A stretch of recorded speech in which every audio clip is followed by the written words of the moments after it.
and welcome to our panel discussion today. My name is Kaylee Wagner, and I am the Health Promotions Coordinator at the American Lung Association. I work on a program called SPARK that assists Wisconsin college and university campuses in developing and maintaining tobacco-free policies, and I'm happy to be hosting today's panel. First, we want to thank our sponsors, Campaign for Tobacco-Free Kids, for hosting this discussion today, and to the Wisconsin Commercial Tobacco Prevention and Treatment Program and the American Lung Association for support behind these. Across the country this month, groups are taking action to take down tobacco. This panel discussion was planned and organized by our amazing youth panelists joining me today. So let's pass it over to our panelists now to introduce themselves.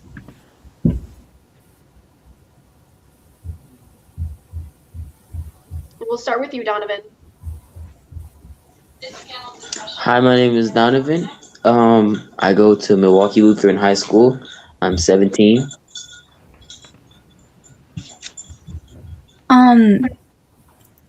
Hi, I'm Gabby. I go to NMS and I am in 8th grade and I am 14. Hi, my name is Natalie. I'm 17. I go to Montello High School. Hi, my name is Ricky. I go to Superior High School and I'm 17. I'm Willow. I'm an 8th grader at Northwestern Middle School and I'm a member of FACT. Thank you all for those introductions. So before we get started, it is important to note the kind of tobacco we are talking about is not traditional tobacco, pictured here as a part of a medicine wheel along with sage, cedar, and sweetgrass. Traditional tobacco can come in many different forms and is used by tribal members for sacred and ceremonial purposes. Now, what we are talking about today is the kind of commercial tobacco like vaping and nicotine pouches as they continue to impact us all, even if we don't use the products.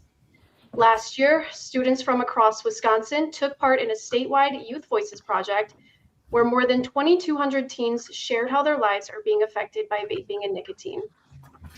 There were many powerful stories to share.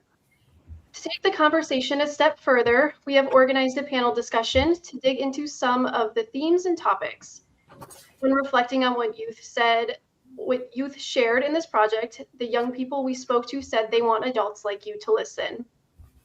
This includes adults in school leadership roles that make important decisions about how to address vaping in schools, or if you are a parent or guardian and want to better understand what young people are going through. To give you all an idea about what youth across Wisconsin shared about this topic, we will have Gabby and Willow read some powerful responses. Note the age of the students who shared their stories anonymously.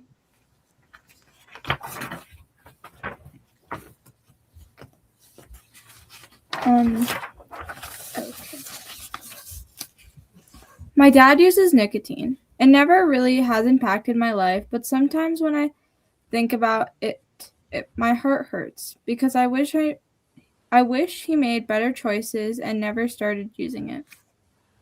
My boyfriend and friends are addicted, so it causes me to sometimes do it, but I've held back. They all use it as a de-stressor, which is not right and makes me sad. Nick affected my life so much. I was 8 years old when I hit one, and my little brain saw smoke and thought, oh, that's cool. But little did I know that it would ruin my life. I couldn't play sports because my lungs, and I noticed that I was sad, angry, and other emotions all because of Nick. Good thing I had a best friend that cares about me. He took it and broke it. I haven't vaped since, and you shouldn't either. My mom, stepdad, neighbor, and sometimes friends vape. Although I don't vape, it still affects my life because it's always around me. At home, outside, where I live, and almost everywhere I go. Plus, cigarettes are also what almost all my neighbors use if they don't vape. Thank you all for sharing those. So Ricky, I want to turn to you first, if you don't mind. You've shared before that you had nicotine dependency, but decided to seek treatment and are now in recovery. Can you talk a little bit more about that, what that was like, and what made you decide to seek help? Yeah, so freshman year, I started vaping because one of my friends started vaping, and at the time I thought it was cool, um, and I thought that I thought the flavors were cool and nice. And I remember after the first time I hit it, um, being able to make like smoke clouds with just at the time what I thought was like flavored air, um, I thought was cool. At first, it started with me just hitting my friends once in a while here and there, and then eventually I got my first vape. But then I told myself that like, okay, it's only this one vape. Like I'm not gonna do it again. And then over time, one became two, two became four, and over time it just became a bad habit. I thought of it at first as like a distressor, something that would help me like calm down, relax, and de-stress after a hard day. And then over time, I realized that it was becoming a problem when I would wake up and I would realize that the first thing I would think about is like, where's my vape? And that's like all day long. What I'd be thinking about was like, where is it? When's the next time I can get one? How can I find one? And it started affecting my schooling, time with friends and family because I was no longer focused on them. When I realized that the first thing I thought about was my vape when I wake up, that's how I realized I was addicted. And that's when I realized I had a problem.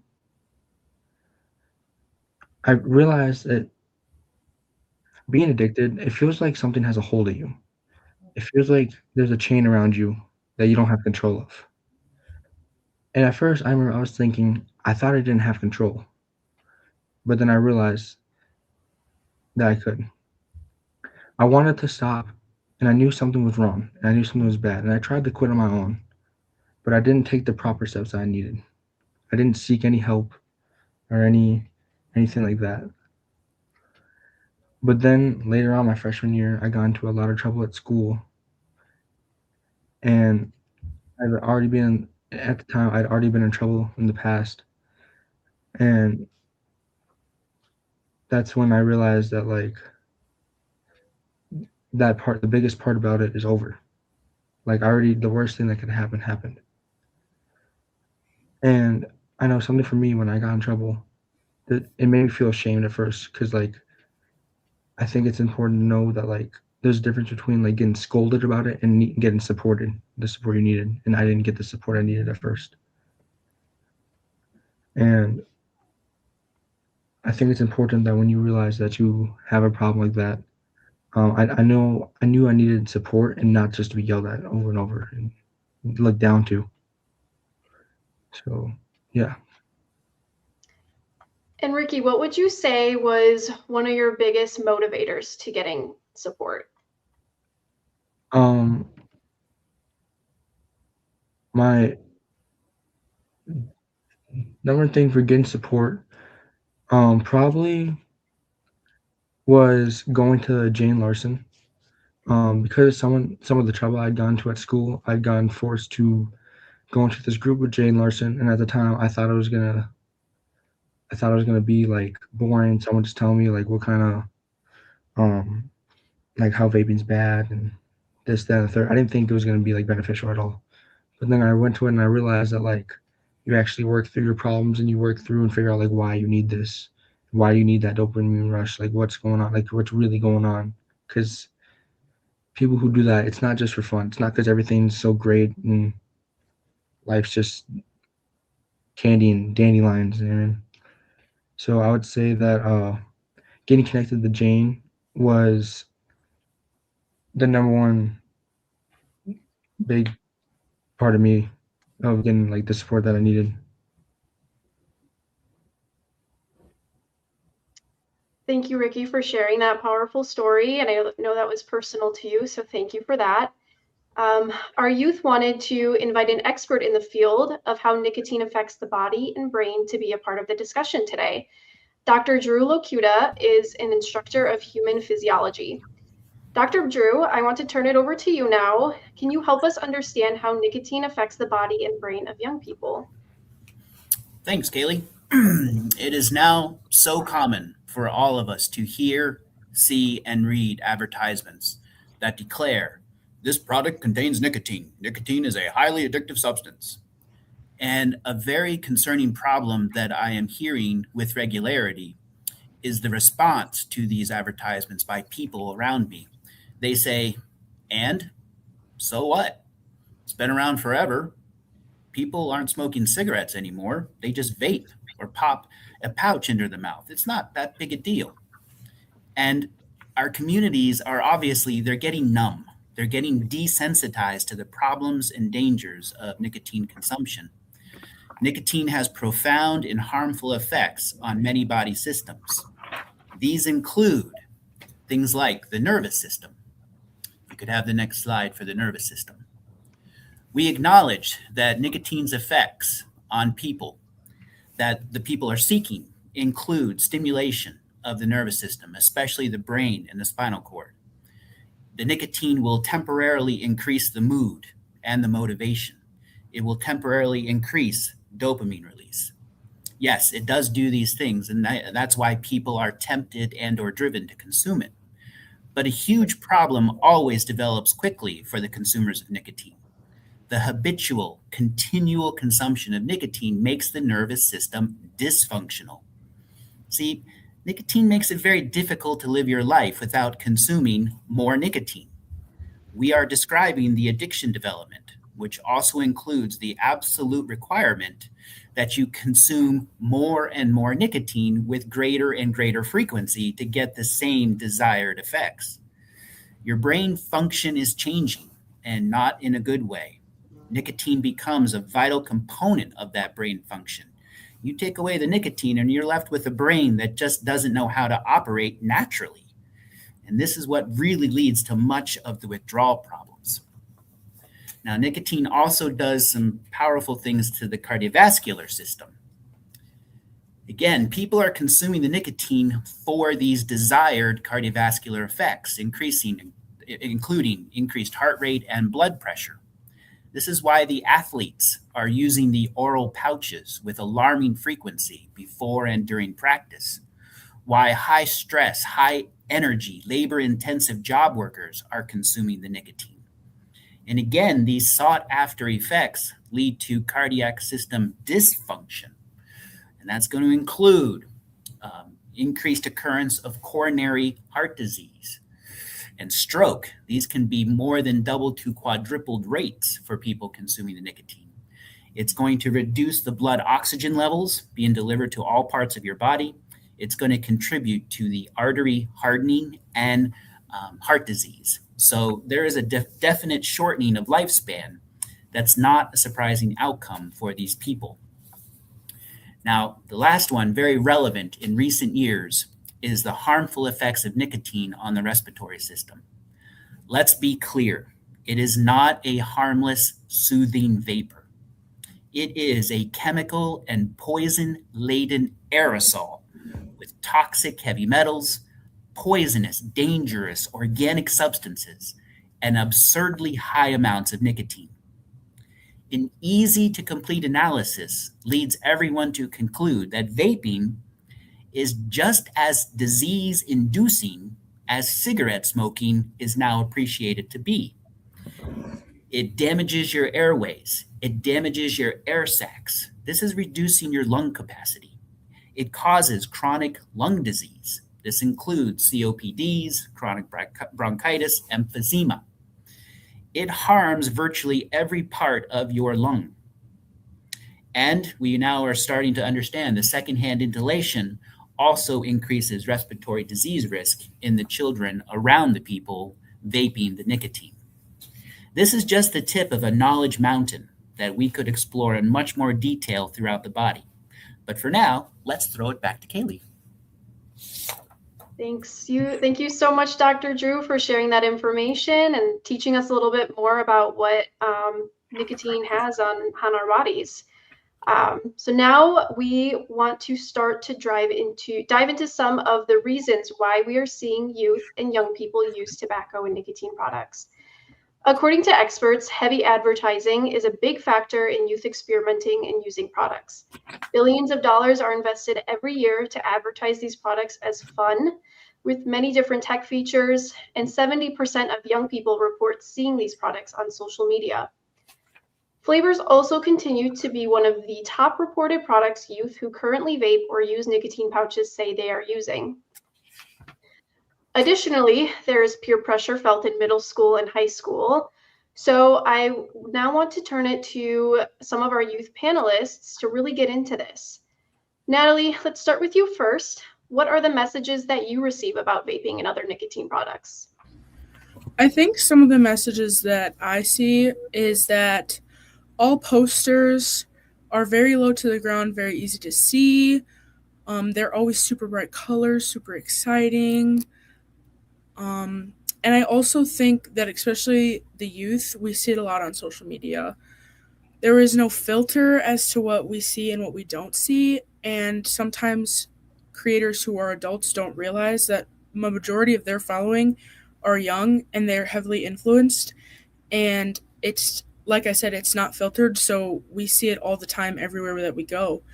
And I think that's just one thing that is very disorganized with the advertisement of nicotine. And do you see these celebrities like talking positively about these things? Are there any other messages you're seeing specifically about vaping from especially celebrities? It's not that they're talking positively or negatively, it's that they're not talking about it at all. They're just letting it be, letting it exist.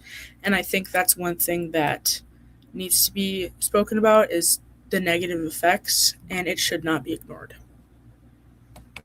Thank you. Gabby and Willow, as 8th graders, what do you want people to understand about what peer pressure is like at middle school today? I know that when I was in middle school, that's when I was first introduced to social media. So I'd like to hear a little bit more about your thoughts about peer pressure at school today. And Gabby, let's start with you first. I think peer pressure happens on social media so much these days with everybody having a phone or some kind of electronic that they can access social media from. I think it's not necessarily peer pressure has to be said like, oh, you should do this or you have to do it. It can just be people around you doing it. And you want to fit in and be like, oh, well, everybody else is doing it and I don't want to be the only one not doing it. And then it could, and also peer pressure can come from anyone. It doesn't have to come from a classmate. It can come from an adult in their life. It can come from them, like if their parent does it and they see, oh, my mom does it, it's okay. Or like, oh, my older sibling does it, it's fine. It's not just peer pressure. Peer pressure doesn't have to be said. Peer pressure can just be seen. And you see it, you want to do it, you want to fit in. Yeah, and Willow, what about you? How are you seeing peer pressure at school today? I think that like friends, classmates, or like groups could do it, like just for like from their behaviors and from like wanting them to do it and stuff like that. And how like people even outside of like school or like your friend group or something can do it too, like people you don't even know, you could see it around you. All right, thank you both for sharing a little bit more about your perspectives. So I want to go back to this slide. Where are youth even getting the products from? National data find that middle and high schoolers who use vapes are buying vapes themselves from friends, get friends to buy vapes for them, or are sharing them. Studies also find that slightly older people may provide these products. This may be classmates, friends, or family that are 18 years or older. Now I'd like to take these questions to our panelists, flash round style. I'll start with the first question. Please answer in 1 or 2 words, and then we'll go on to the next question.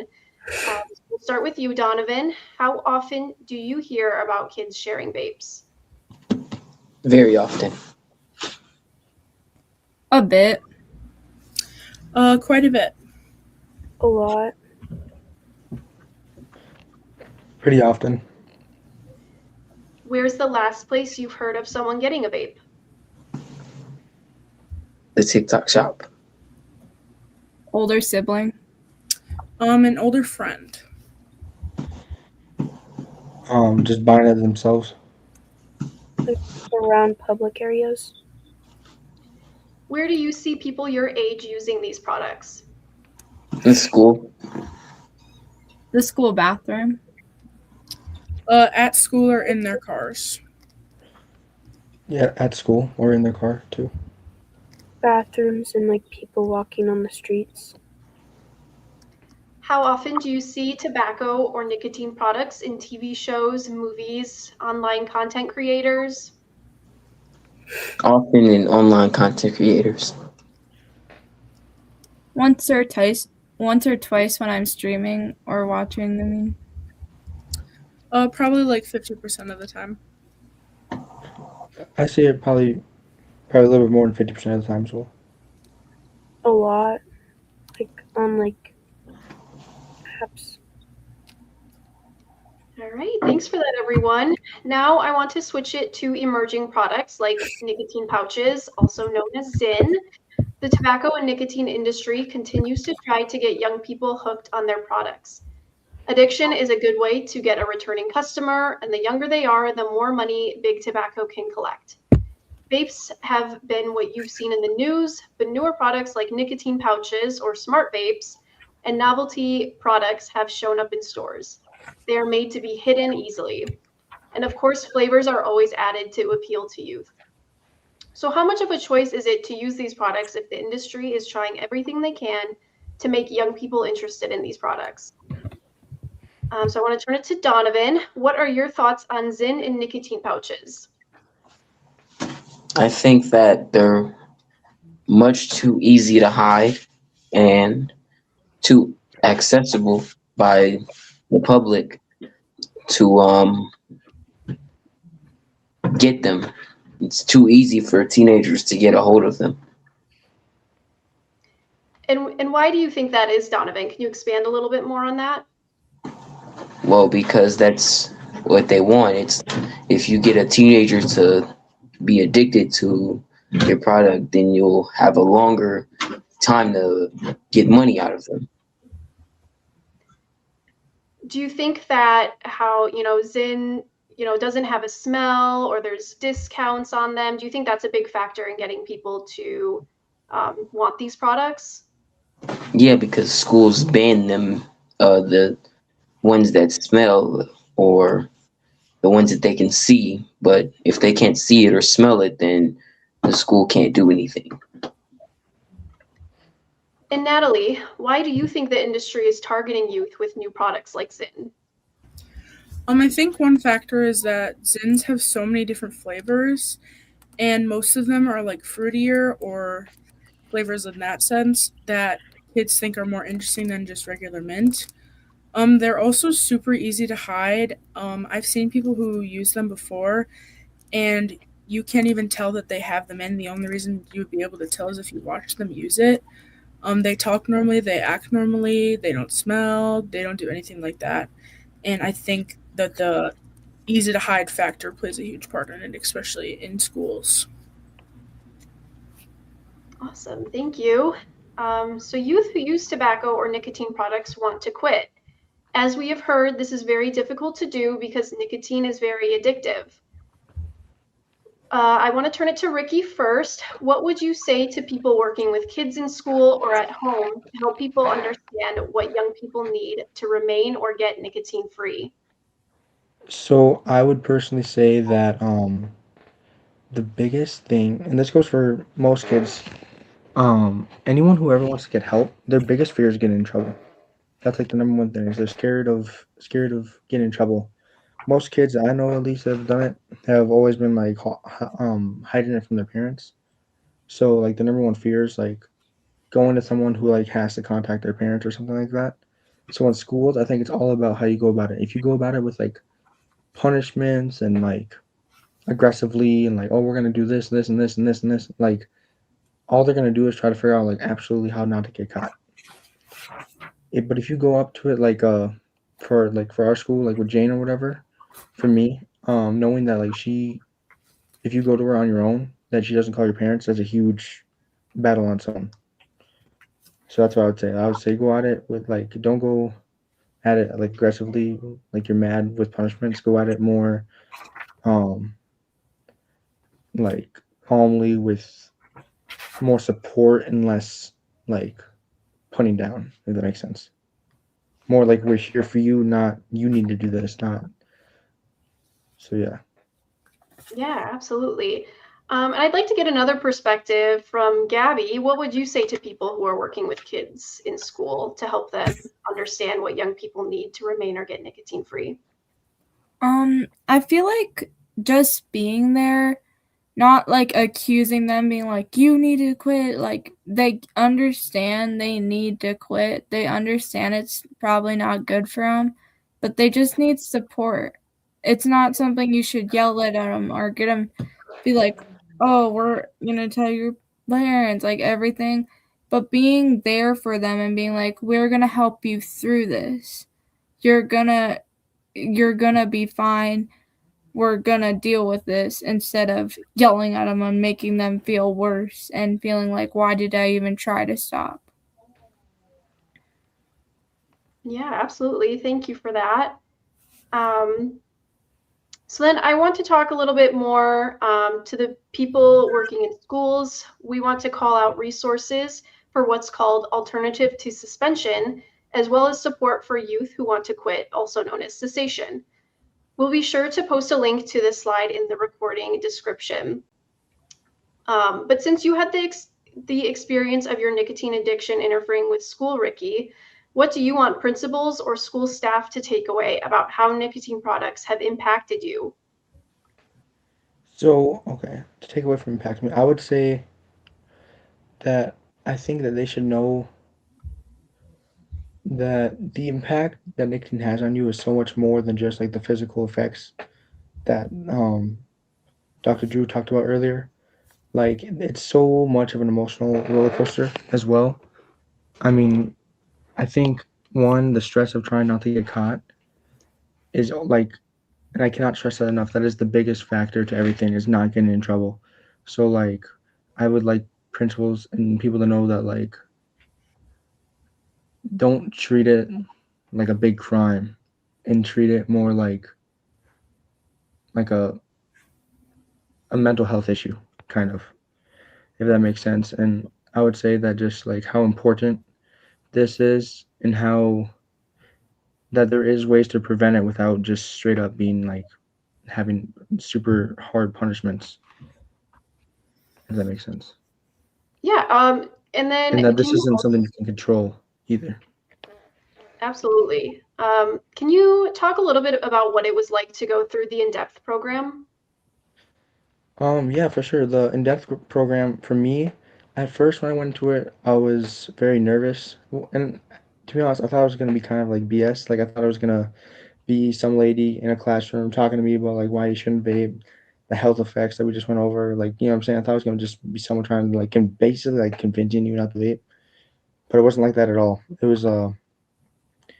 was like having almost like a counselor or like a therapist there, like, and you kind of go and you explore yourself, and not just in the aspect of like vaping, but like just even like problems around you, things you got going on, because that all contributes to this. You know what I mean? And I would say that it was like kind of like exploring. I learned more about myself through that program in the first 6 months of doing it than I ever have in my whole life doing anything else. So I would say that like going through that program, I think it really helps you learn about who you are as a person and who you can become, and helps you find potential you don't know you had. Yeah, are you able to kind of talk a little bit about, the impact it had on you and if you would recommend it to other people looking to get that support?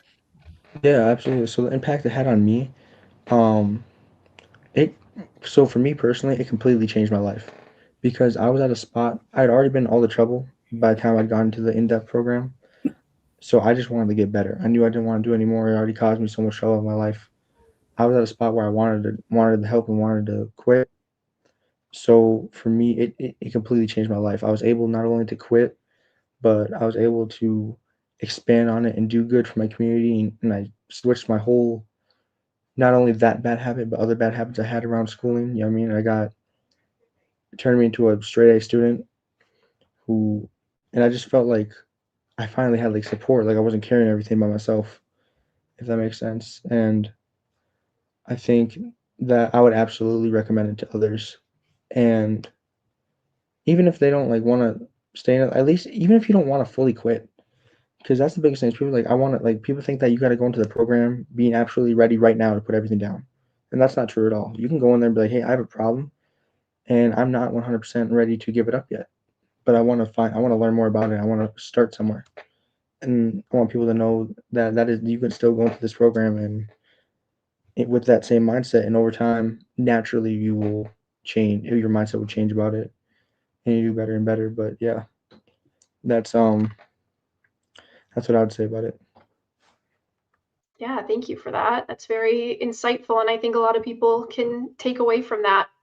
Um, Now, Donovan, I want to turn it over to you because you had mentioned in a previous conversation how important parents and guardians modeling healthy behaviors is. Can you talk a little bit more about what that is and what you mean?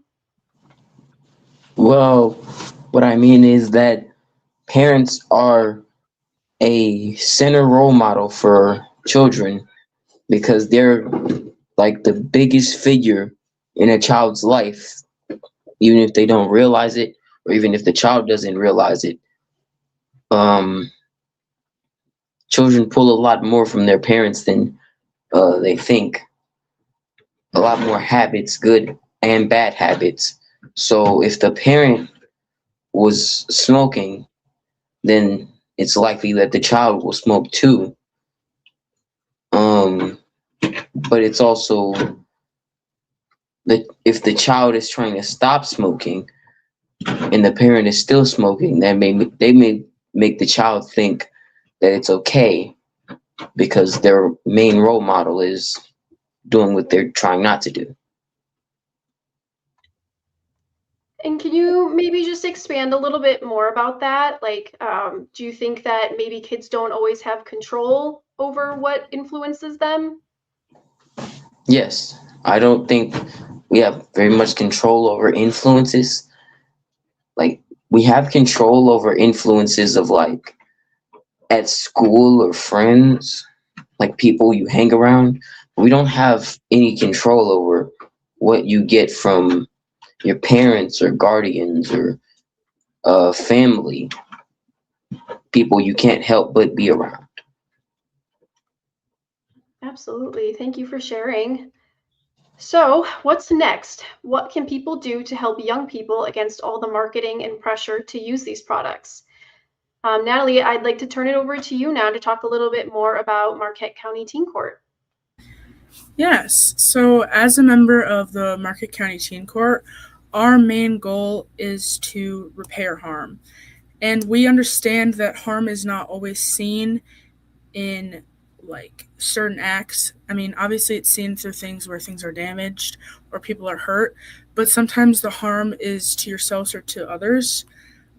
We like to do what is called sanctions, which helps with the getting in trouble aspect. Is that instead of getting in trouble, we're giving you positive ways to think about things, positive ways to go about your life, things that you can help center yourself. We talk a lot about how to reverse the damage. We talk about, well, when you're quitting, you're in such an emotional state. Here's how you can deal with that. Here's how you can get help. We can offer resources, and we like to make sure that students have everything that they need in order to have a healthy relationship with themselves and the people around them. And we like to make sure that everyone feels safe everywhere they are and that they know that it's okay and that even though you made mistakes, you can still move forward and it doesn't define who you are. Yeah, and is there anything else that you think young people can do against all the marketing and pressure of these products? I think staying true to yourself is the most important. If you know that something is bad and you know that you shouldn't do something, it's it is a mental game, and you also need to surround yourself with people who support you and your decisions. And if you're constantly hanging out around people who have different views than you, sometimes it can skew that sort of mental barrier that you've set for yourself. So it's very important to stay true to yourself and be who you are and do what you believe is right, and don't let anyone switch that little switch in your brain. I think that's really powerful. Thank you for sharing that. Um, so I want to turn it to Gabby now. What can parents do? What do you think they need to know moving forward?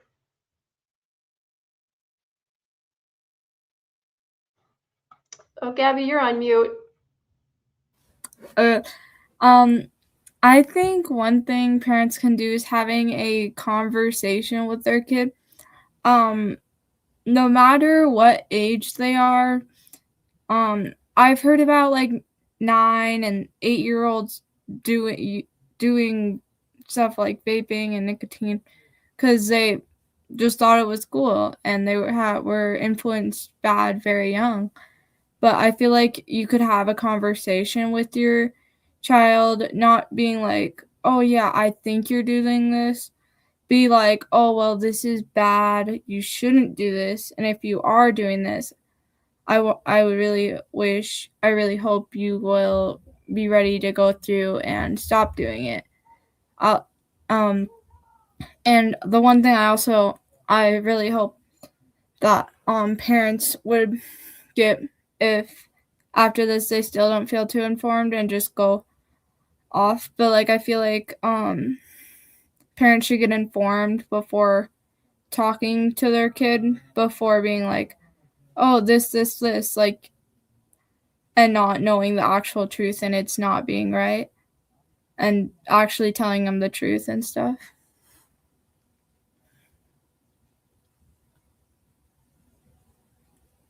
Oh, there you go. Thank you for sharing, Gabby. So it does look like we have a few minutes for questions. Some of you actually gave us questions ahead of time, so we can start there. If you'd like a question to be considered, please ask in the comments. So here's our first question. Why did you decide to get involved in this issue? Go ahead, Natalie. I decided to get involved with this issue, specifically talking about the Marquette County Teen Court. One of my friends, who was a year older than me, said, "Hey, you should do this. It's right up your alley. Super fun." And I was like, "Oh, okay, sure." And I joined not really knowing what I was getting myself into, and I have so much fun. I've made so many friends. I've learned a lot about myself and a lot about others, and I think it's very important to be educated on something like this, and it heals my heart being able to help people in any way that I can. Go ahead, Gabby. I got involved with FACT because I heard about people doing it when I was in 6th grade and telling me it was like a fun thing. You learn a lot. It's very nice. So when I finally got to 7th grade and was able to join FACT, I joined and it was really fun. I learned a lot. I was welcomed to a good community of people, and I've informed a lot of people on what's right and what's wrong, and I'm trying to help people through what they're going through. And I think it's just amazing. Awesome. Donovan? I joined because I noticed that the ages of vaping are getting younger and younger, where even starting to be in elementary schools. Yeah. All right, let's move on to our next question. What is the most difficult thing that you encounter when trying to educate your peers about the harms of tobacco? Donovan, I saw your hand first. Ignorance, just complete ignorance against the whole topic. Like you try to tell them, hey, that's bad for you, and they go, I don't care. And you can't say much after that because if they don't want to change, then you can't force them. Gabby, do you want to answer that as well? I've talked to people and they've like laughed it off, like, "Oh no, it's funny, it's cool." Like, I'm like, "No, it's not." And I feel like some people think it's a joke when it's not. Willow?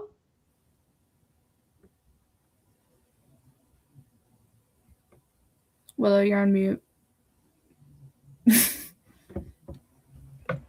If people are like stressed and stuff, and like if people think they like laugh it off and then they realize how bad it is for them, but like they can't really stop because they're addicted. Ricky, you want to add something? I know for me, the biggest thing like that when I try to bring it up to people is they have a hard time like not I mean like not only believing it but kind of like understanding it because they cannot physically like see or feel the effects right there and then, if that makes sense.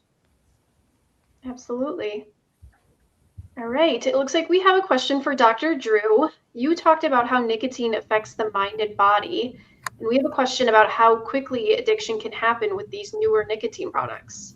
Ooh, that's that's a good question. An amazing fact: forever, nicotine was incredibly irritating, and so there was a very strict limit how much nicotine we would tolerate as a human species. And then big tobacco figured out a way to make nicotine far less irritating.